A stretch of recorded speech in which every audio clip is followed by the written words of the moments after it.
Kamil Belediyesi olarak göreve geldiğimiz günden bu yana her bahar ve sonbaharda ağaçlama etkinliklerini devam ettiriyoruz.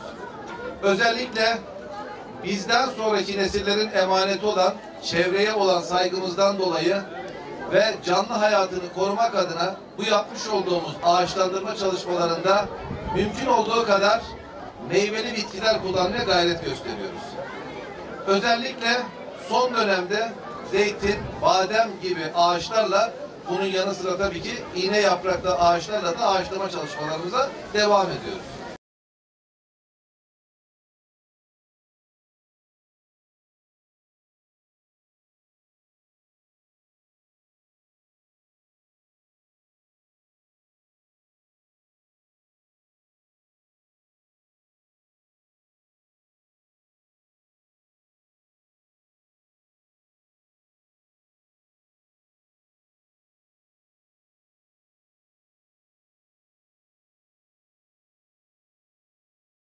Yavaş yavaş.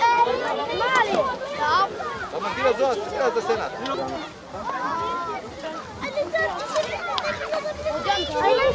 Var var. Önce bu içecek mi?